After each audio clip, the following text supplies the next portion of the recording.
நீங்கள் வந்து அவர் கூட நீங்கள் ஃபாரின்லாம் போயிட்டு வந்திருக்கீங்க, நல்லவராக தெரிஞ்சிருக்கு, அப்போல்லாம் நீங்கள் பேசியிருக்கீங்க. அதுக்கு பிறகு நீங்கள் வளர்ந்து பெரிய ஆளான பிறகு கல்யாணத்துக்கு நீங்கள் தான் கூப்பிட்டீங்க.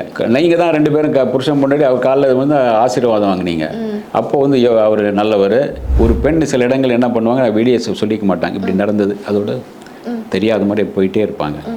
இன்னொரு வாட்டி இப்படி வந்தாலும், சார் நானே மறந்துட்டேன் சார், ஏன் சார் நீங்கள் பண்ணுறீங்க அப்படிம்பாங்க. ஆனால் அவரே மறந்து அந்த விஷயம் பேசக்கூடாதுன்னு போகிறார் நாகரீகமாக. ஆனால் நீங்கள் தான் வந்து இந்த மாதிரி என்னை வந்து இது பண்ணார், கட்டி பிடிச்சாரு, இது பண்ணார் அப்படி நீங்கள் தான் அவர் சொல்லவே இல்லையே. இப்போ நீங்கள் மட்டும் தான் தப்பு நடந்துச்சு சொல்கிறீங்க. என்ன தப்புன்னு சொல்ல மாட்டேங்கிறீங்க. இன்னொரு கங்கனா ராவத், இவங்க தமிழ்நாட்டுடைய கங்கனா ராவத், இவங்களும் பிஜேபியில் தான் இருக்காங்க.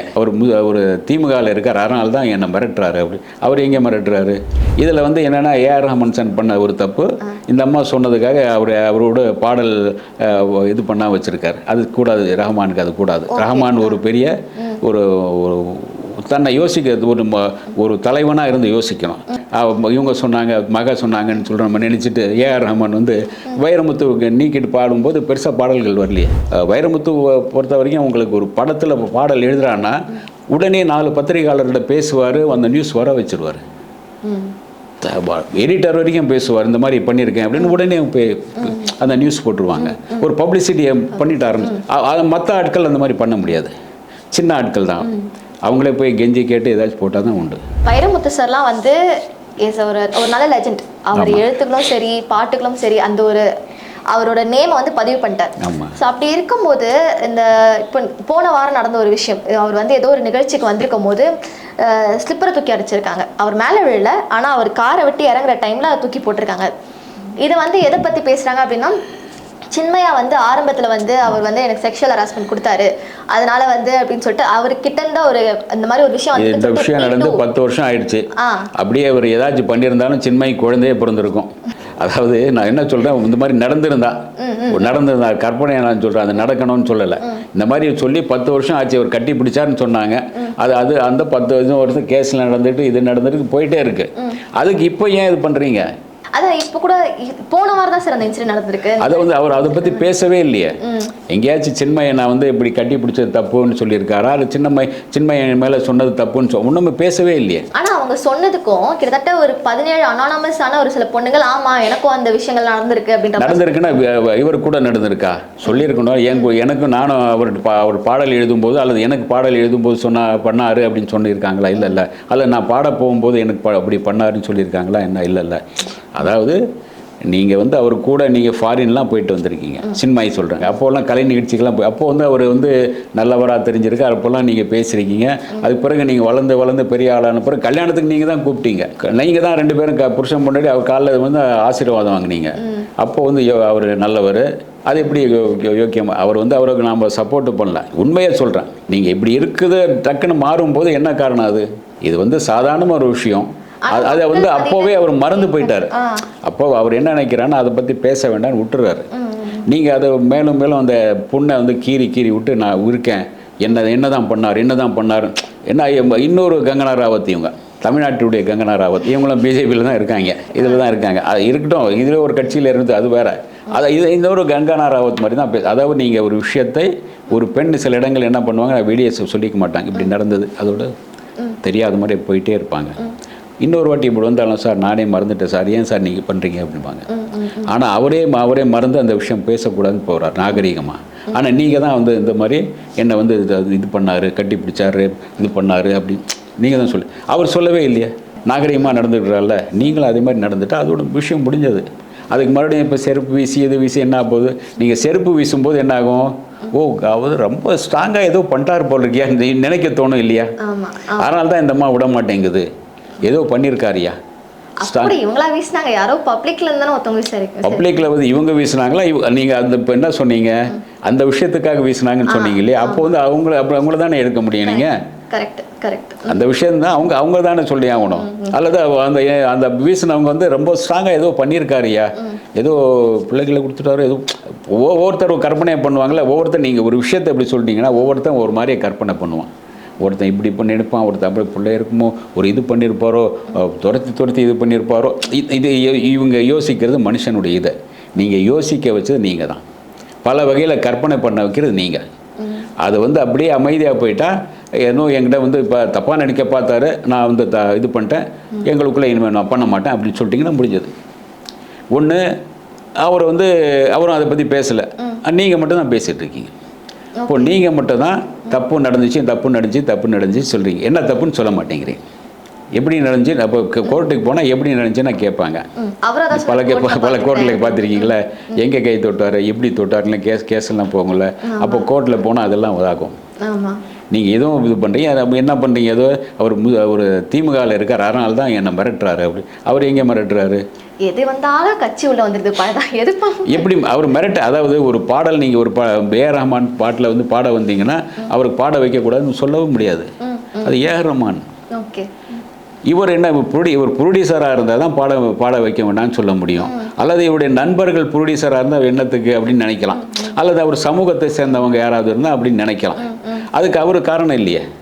இவராக வந்து ஃபோன் பண்ணி அவரை பாட வைக்காதீங்கன்னு சொன்னால் தான் உண்டு. அப்படி சொல்லவே இல்லையே. நீங்களாம் கற்பனை செய்றீங்க. ஒரு இவர் வந்து ஒரு டிஎம்கே, அதனால தான் அவர் வந்து என்ன இப்படி இது பண்ணுறார். டிஎம்கேன்னா நீங்கள் வந்து அவர் இறங்கியப்போ நீங்கள் ஒன்றும் இப்போ எதை பண்ணியிருக்க முடியும்? கட்சி சம்பந்தமான ஒரு விஷயங்கள் அப்படி நடந்திருந்தால் அவருக்கு ஒருத்தன் கட்சி சார்ந்து எது பண்ணியிருந்தால் வேறு ஏதோ நடந்துட்டு போயிருக்கோங்க. என்னமோ பண்ணிட்டு போயிடுவாங்க. அவர் யாரும் பண்ணவே, இவர் அதை வந்து நாகரிகமாக போயிட்டே இருக்கார், நகர்ந்து போயிட்டுருக்காரு, விலகி போயிட்டுருக்காரு. அதை நீங்கள் தான் இழுத்து விடுறீங்க. 10 வருஷம் கழிச்சு மறுபடியும் இப்போ அந்த ஏதோ சாங்கு பாடுறதுக்காக இழுத்து விட்டீங்க. இப்போ மறுபடியும் அந்த சொல்கிறேன். இதில் வந்து என்னென்னா ஏஆர் ரஹ்மான் பண்ண ஒரு தப்பு, இந்த அம்மா சொன்னதுக்காக அவரோட பாடல் இது பண்ணால் வச்சுருக்கார். அது கூடாது, ரஹ்மானுக்கு அது கூடாது. ரஹ்மான் ஒரு பெரிய ஒரு தன்னை யோசிக்கிறது, ஒரு தலைவனாக இருந்து யோசிக்கணும். இவங்க அக்கா அவங்க அதுக்கு அக்கா சொன்னாங்க, இவங்க சொன்னாங்க, மக சொன்னாங்கன்னு சொல்கிற மாதிரி நினச்சிட்டு ஏஆர் ரஹ்மான் வந்து வைரமுத்து நீக்கிட்டு பாடும்போது பெருசாக பாடல்கள் வரலையே. 2 பேர் சேர்ந்து பண்ணும்போது மிகப்பெரிய லெவலில் வந்துச்சேன். அது இல்லாதப்போ இப்போ வந்து சமீபத்தில் எந்த பாடல்களும் பெருசாக போகலையே. காரணம் என்ன, வைரமுத்துங்கிற வரும்போது, அதாவது கண்ணதாசன், வாலி, வைரமுத்துன்னு ஒரு பெரிய இது இருக்குது, ஒரு ஆளுமைகள், தமிழ் ஆளுமைகள். அதுக்கு அடுத்தது நிறைய பேர் இருக்காங்க. ஆனால் அந்த அளவுக்கு பேஸ் ஒரு வரும்போது ஒரு படம் வைரமுத்து பொறுத்த வரைக்கும் உங்களுக்கு ஒரு படத்தில் பாடல் எழுதுறான்னா உடனே 4 பத்திரிகையாளர்கிட்ட பேசுவார், அந்த நியூஸ் வர வச்சிருவார். எடிட்டர் வரைக்கும் பேசுவார், இந்த மாதிரி பண்ணியிருக்கேன் அப்படின்னு உடனே அந்த நியூஸ் போட்டுருவாங்க. ஒரு பப்ளிசிட்டியை பண்ணிட்டு ஆரம்பிச்சு. மற்ற ஆட்கள் அந்த மாதிரி பண்ண முடியாது, சின்ன ஆட்கள் தான். அவங்களே போய் கெஞ்சி கேட்டு ஏதாச்சும் போட்டால் தான் உண்டு. இவர் வந்து ரீச் இவருக்கு இருக்குல்ல, அது ஒரு ஆளுமை தான். உங்களுக்கு கண்ணதாசனுக்கு எப்படி ஒரு ஆளுமை, அவங்களுக்கு அது வாலிக்கு அது மாதிரி இவருக்கு. அந்த இதை வந்து ரஹ்மான் இப்போ மிஸ் பண்ணிட்டார். அது தப்பு. அப்படி அக்கா சொன்னாங்க, இவங்க சொன்னாங்களுக்கு பண்ணது தப்பு. மறுபடியும் ரஹ்மானும் வைரமுத்தும் சேரணும். அதுதான் மிகப்பெரிய சக்ஸஸுக்கான ஒரு ஃபார்முலா. இப்போ இந்த 2026ல் இப்போ சினிமா அப்படின்னா எதை நோக்கி போகணும்னு நினச்சிட்டு இருக்கீங்க? யார் வந்து இப்போ லீடெலாம் கொடுத்துட்ருப்பா? இப்போ வந்து இப்போ வந்த படங்களில் 2 படம் போயிட்டுருக்கு. இப்போ 2026 பார்த்தீங்கன்னா சிறை லாஸ்ட்டில் வந்துச்சு. நம்ம போன வருஷம் லாஸ்ட்டில் வந்துச்சு. அது அதனுடைய லீடாக பார்த்தீங்கன்னா டிடிடி அந்த படம் வந்து ஒரு தலைவர் தம்பி தலைமையில் அது வந்து நல்லா போயிருக்கு. அது ஒரு நல்ல சப்ஜெக்ட். அந்த பேட்டர்னில் இன்றைக்கி வந்து படங்கள் வரும். இப்போ வந்து இவர் காந்தி டாக்ஸ் அது எப்படி சார் ஃபுல் அண்ட் ஃபுல் ஒரு வார்த்தை கூட பேசலையா? இல்லை, ஃபுல்லாக மௌன படம். அது இது நல்ல சப்ஜெக்ட். முன்ன பேசும் படம் கமல்ஹாசன் பண்ணார். அதை வந்து கொஞ்சம் கமர்ஷியலாக பண்ணியிருந்தா. எதுலேயும் கமர்ஷியல்கள். இது வந்து மராட்டிய படம். இது ஹிட் ஆகும் நினைக்கிறீங்களா? மராட்டியில் எடுத்த படம் ஹிட் ஆகும்னு பெருசாக சொல்ல முடியாது. நல்ல கதை, ஒரு நல்ல கதை. ஒன்றும் இல்லை, உங்களுக்கு அதில் நிறைய விஷயங்கள் நல்லா சொல்லியிருப்பாங்க. இவர் நம்ம அரவிந்த் சாமி, அவர் மிகப்பெரிய மில்லியனர், பெரிய ஆள். அவருடைய பில்டிங் ஒன்று பெரிய எரிஞ்சிருது. அதில் குடியிருக்கிற சில பேர் அவர் குறிப்பாக அந்த இது பண்ணவங்க கேஸ் போடுவாங்க. அந்த கேஸ் நடக்கும்போது என்ன ஆகும், அவங்களுடைய ஆட்கள் அந்த வக்கீலை வச்சு போடும்போது அந்த வக்கீல் என்ன பண்ணுவார்னா, நீதிபதியை தீர்ப்பு சொல்கிற அன்றைக்கி நீதிபதி உட்காந்து ஃபோனில் எப்படி போடுவார், நீங்கள் இது பண்ணிங்கன்னா இவ்வளோ ரூபா உங்களுக்கு அப்படின்னு. அதுக்கு பிறகு தான் தீர்ப்பு சொல்கிறார். அவள் வந்து அவருக்கு பாதகமாக காசு அவருக்கு இவங்களுக்கெல்லாம் நஷ்டீடு கொடுத்தாங்கன்னு இது பண்ணிடுறாரு. அது தேவையே இல்லை. அது இதை நஷ்டீடு கொடுத்தாங்கன்னு ஒரு இது போட்டுறாரு. போட்டு 24 மணி நேரத்தில் கொடுத்தாகணுங்கிற, அதாவது நீதிபதி பண்ணுற ஒரு விஷயம் சொல்லியிருக்காரு. அதில் ஃபோனில் டக்குன்னு போது ஃபோன் பார்க்குறாரு, ஓகே உடனே தீர்ப்பு மாற்றுறாரு. இப்போ இப்படியெல்லாம் நடக்குதுன்னு ஒரு விஷயம். அது இல்லாமல் இவர் வந்து அதுக்கு பிறகு வந்து இந்த 24 மணி நேரத்தில் நான் எப்படி கொடுக்க முடியாதுன்னு பார்த்து இருக்கிற பணத்தை அள்ளி போட்டு எஸ்கேப் ஆகிடுறாரு. ஒரு நல்ல கதை, அது நல்ல நாட்டு. அது மராட்டியில் எடுத்த படம். அது மராட்டியில் அந்த ஃபுல்லாக மும்பையில் எடுத்திருக்கேன். மும்பை இதில் அந்த ஃபுல்லாக பேக்ரவுண்ட் ஃபுல்லாக மும்பையில் மௌன படம் அது. ஆனால் நல்லா இருக்குது. கடைசி அவருடைய விஜய் சேதுபதியுடைய கேரக்டரில் வந்து உங்களுக்கு சிவாஜியுடைய பழைய பாடல் இருக்குது. பணம் என்னடா பணம், குணம் தானடா நிரந்தரம். அந்த ஒரு லைனை சொல்லியிருப்பார் அவர். அந்த லைன் வந்திருக்கும் அந்த அவருடைய லைஃப்பில். ஒரு வந்து அன்னாடங்காசி டெய்லி டெலிஃபோன் இதில் ஒரு இதில் ஒரு சாப்பாடு கேரியரில் முதல் நாள் கரெக்டாக வந்து 2வது நாள் நீங்கள் பணம் தந்தால் தான் நாளைக்கு அப்படி. மறுநாள் வந்து ஒரே ஒரு இதில் வரும், நீங்கள் கடன் கொடுக்காம சாப்பாடு கிடையாது. 3வது நாள் ஒரே ஒரு பிஸ்கட் மட்டும்தான் வரும், நீங்கள் பணம் கொடுத்தா தான் இனிமேல் சாப்பாடு அப்படின்னு. இவன் என்ன பண்ணுறது, அவங்க அம்மாவுக்கு சாப்பாடு, அம்மா ஆள் சாஸ்தமானவர், ஒரு பெரிய க்யூ நிற்கும். அதாவது சில இடங்களை பார்த்தீங்கன்னா ஒரே 2 கக்கஸ் இந்த பாத்ரூம் தான் இருக்கும், பெண்களுக்கு ஆண்களுக்கு. ஒரு க்யூ நிற்கும், அந்த க்யூவில் இவன் தூக்கி வச்சு அவங்க அம்மாவை தூக்கி வச்சுன்னு இருப்பார். அந்த மாதிரி ஒரு சூழ்நிலை. அந்த மாதிரி சூழ்நிலையில் ஒரு சாப்பாடு சாப்பாட்டுக்கு அம்மாவுக்கு என்ன பண்ணுறதுன்னு போய் எங்கெங்கேயோ தேடி பார்ப்பாரு.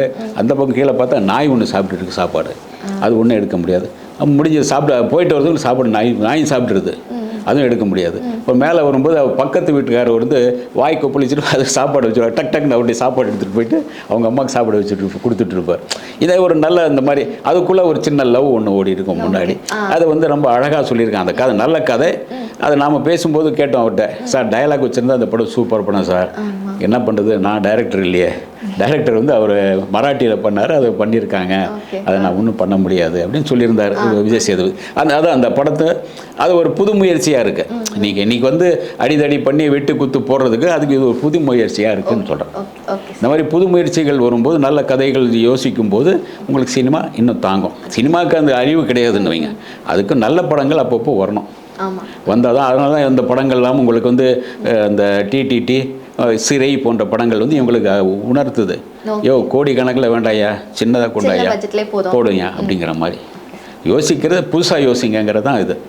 சினிமா காலத்துக்கும் இருக்கணுங்கிறது நினைக்கும் போது நீங்களும் உங்கள் பேர் சொல்லணும் அப்படின்னு சொல்லும்போது ஒரு நல்ல கதையாக யோசிக்கலாம், நிறைய கதைகள் கேட்கலாம்.